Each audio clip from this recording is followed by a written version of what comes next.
Hello guys, mayong aga sa tanan. So may bike kita diri halin pa ni sa may dingli. Oo. Balikin dulong niya na siyang nakarangad daw, panigin dulong niya sa akin. Sabi niya daw papalinisan niya ito. Ayan, so kailangan palitan pa natin yung mga bearing nito kasi nga dito sira na eh. Dito sa likod, ganun din oh, walog man. Oh. So kailangan palitan natin 'yan ng bearing. Ayan din, and then ito babalik ta rin natin kasi dito tama naman dito. Baldado. Pero yung bearing sa may tubang wala. Tapos yung head parts niya buksan na rin natin. So yung ating unit Saturn, ano ba to? Saturn Titan. Ayan, Saturn Titan. So tara mga guys, samahan niyo ako buong kagunta danay para malimpyuhan. Tanggal muna tayo ng kadena. Ito. Baliktad pa awit nila ng link. Sana hindi lang wasdak ba. Okay. Ay. Bakal na pag-ubot yung bracket, sir. Wasakin mo plastic, oh. Wow! So, sir, hindi na nato ni mabalik mo yung bracket, eh. Wasakin mo plastic. Ang bearing mo nga dala, wala, balda. Hindi natin magamit. Bilhin lang tayo ng bago. Ayan o. Wala na, pag nawasak yung plastic niya dito, wala na nga. Harap na lang, magbubungkag na tayo ng ating mga bearing and then pahugasan na ang ato niya frame. E wala mo kundi pahugasan, damo, kiki. Nanawal na nga ba kayo ito? Wow.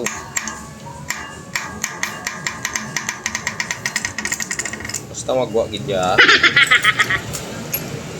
Wow, guys, hindi pa ba, guys? Nice. Yung kagset, tanggalin na rin natin para mapalitan yung bearing niya sira. Okay. Yung harap lamang guba. Ang likod lang. Itang automatic nagtanggal na tayo ng iyang ha.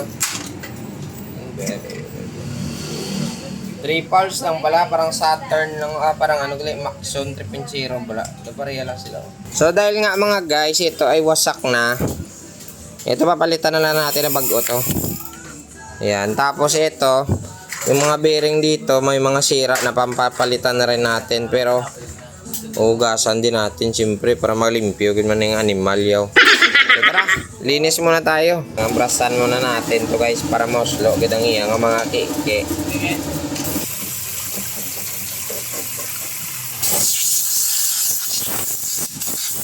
So, ari na guys, tapos na sa paglimpyo. And then, ito na yung mga kasudlan. Yung na bilin. So, may dalawang bearing tayo na bilin. Ito yung sa may harapan. So, yung kuhaan, tabag ko. Nagkuha, apat. Kaya yung sa likodan kanina nga bearing niya is kalog-kalog na. So, kailangan nating bago, apat to. And then, ito na yung bottom bracket na ikakabit natin. So, lagyan muna na natin ng papadanlog para at least pagbalik ta, goods na. Diba lang?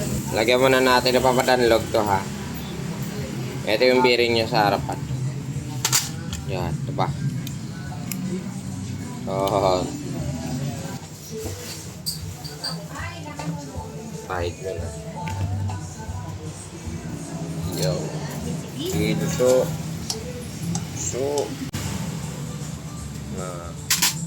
Saktuan lang.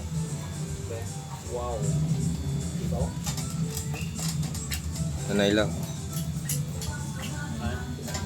Yung lagay muna natin yung pulse niya. Wala tong cover guys ha. Ito pa. Ito isa pa. And then lagyan natin pa danlog ito.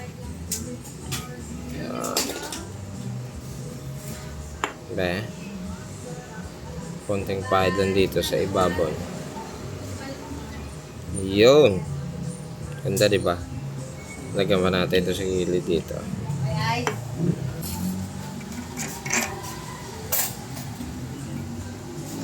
Wow.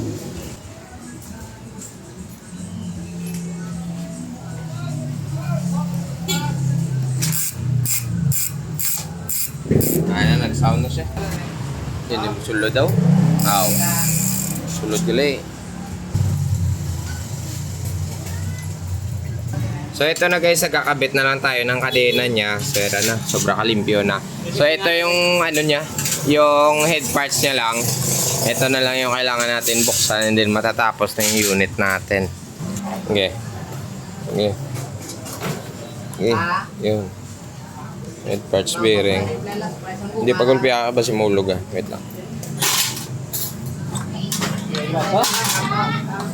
Uy, grosso.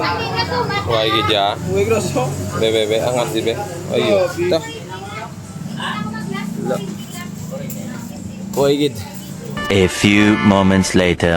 So ito gulo muna natin. Angat mo. Yun.